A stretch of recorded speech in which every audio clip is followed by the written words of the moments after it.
Hello everyone and welcome back to another Grainman Travels adventure, and today we're on a new mod map called the Mythical Woods. Now this mod map was actually released on the 6th of the 8th 2024. Again, I am slightly late to the party because I was away last week when this was released. But it is cross-platform compatible, so PC, Mac, PlayStation 4, PlayStation 5, Xbox One and the Xbox Series of consoles, which is really nice. It's on version 1.0.0.0. It's 333.16 megabytes to download, nearly all the threes. And it's been put together by a very well-known map maker called Carl TG. Now this map maker does make some really good woodland and forestry maps. So yeah, pretty good. Let's just run through some of the quick information on ModHub. It says, welcome to the Mythical Woods. This is a fictional map where there is mythical things happening on the map, and there is some white orbs that you can collect that are floating in some random areas on the map at night. Cool, some random collectibles.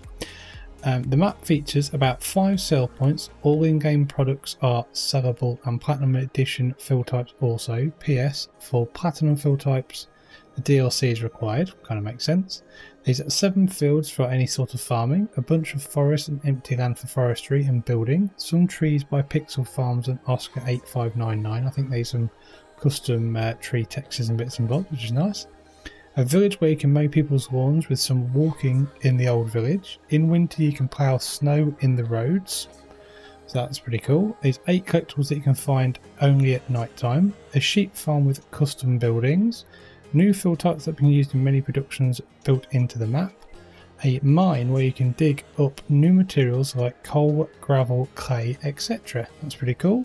Hope you enjoy the map and look out for those white orbs at night. So that's pretty cool. So let's get our feet firmly back down on the ground and have a quick look at our starting fields and our starting equipment. As you can see, we start with some nice bits of equipment here. We've got 3 medium tractors, a McCormick, a Fendt and a Massey. Good power as well. Deutz Far Harvester, the Mahindra car, terrible that is. The DK280 trailer, a header for the harvester, power harrow, seeder to go on top, mower, tedder, windrower from Pottinger, forage wagon, header trailer and a single weight. So yeah, good at starting farm, that's for sure. No leased items and no map or mod specific items either, so that's all good.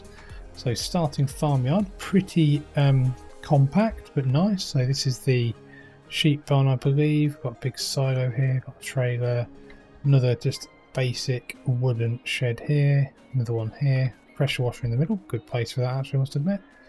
A few collectible items here as well, so we've got a bit of character, which is not bad. I think that might be a custom foliage texture there actually in the bulrushes, that's good. And looks like we have a field here as well, so pretty basic and compact functional farm, I must admit. Let's have a look at our actual fields that we own then. So if we zoom in a little bit, so as you can see we actually own this whole farmland here, which I think doesn't actually say what number it is, but that actually encompasses our starting farm, some sheep, a bit of forestry by the looks of it, and also field 1, so that's pretty good, I must admit. That's nice to see. So crop calendar wise, it looks pretty much base game default, nothing's been added, nothing's been taken away, so that looks pretty good. Sell points, yeah, most things do sell in at least 1 or 2 places. Elm Creek I think is a pretty standard place to sell quite a lot of the bits and bobs off your fields, so that's good. So let's keep going down. Storage bay's a big one by the looks of it. Asphalt, coal, limestone, dirt, gravel, sand, iron, cement, stone powder, gold, bricks, crude oil, clay. They're all custom ones that obviously can be sold as well. I think there's some productions for those on the map itself. Animals, there's a sheep barn which is here pretty much. So let's just find the animals really quickly. So that's 25 heads, so a nice little size animal pasture.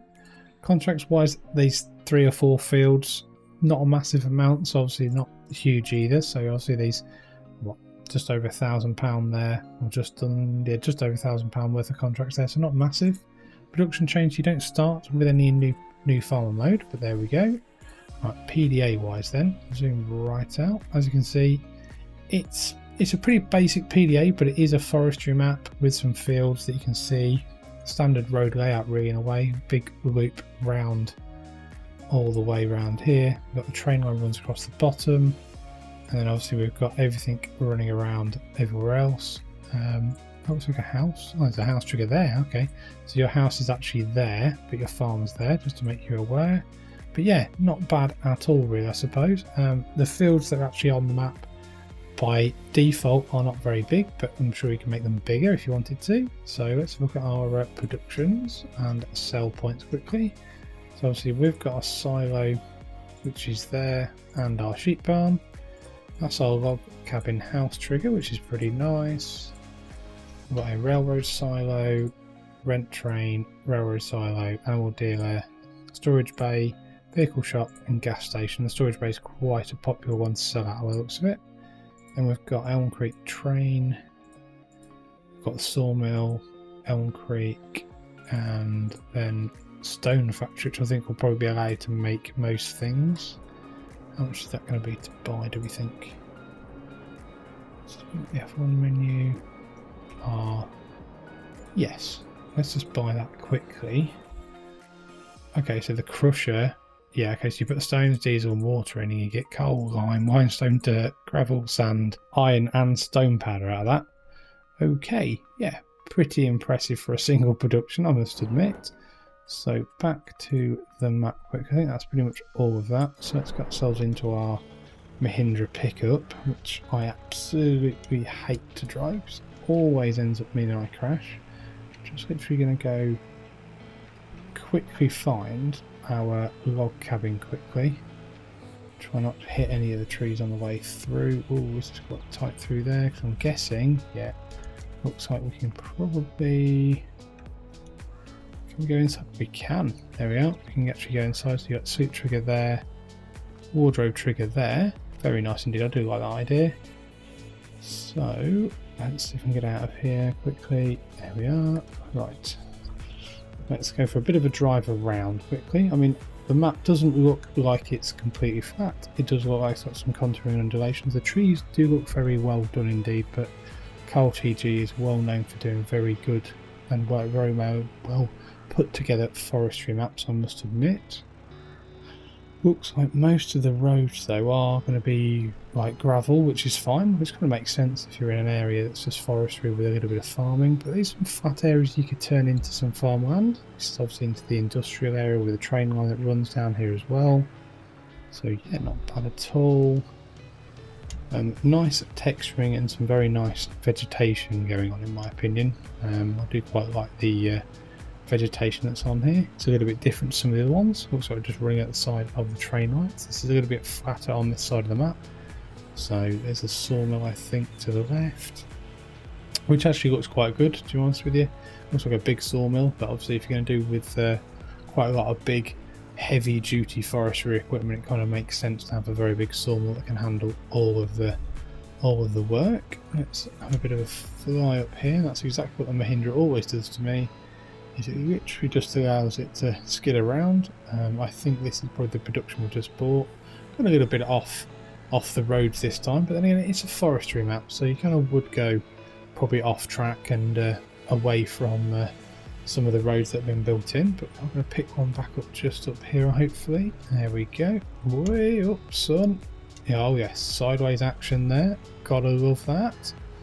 Right, so I'm going to have a bit of a go up here again I think. Whoa, I do hate this Mahindra. It's really awful to drive. As you can see, as we go further into the centre of the map with the forest all around, especially into the centre there, it gets a bit hillier and contouring is a bit more, well, it's more heavily done, isn't it really, I suppose. So that's good. Right, I think what we'll do though, we'll go up here a little bit to the top and we'll pull over near this forest here. Have a quick look at our farmland prices really, I suppose. So we got, okay, so if we wanted to buy 35, oh I see our plot of land I think is 1, yeah it is. So 35 is 107, 188, 91, 68, not bad. 68, 76, 147, this massive one here, 709, it's not as bad as I thought. 388, this big one, 661, 365, the small one here with the field, 11,000, so good expansion there. 7,000, 10,000, 9,000 and 3,000. So yeah, not bad at all. So it's got some cheap farmland and some quite cheap forestry land as well, so to get your teeth stuck into something on this map. So hopefully you've enjoyed this map tour. If you have, give it a like, subscribe to the Grainman channel, and I hope to see you again soon. Many thanks for watching.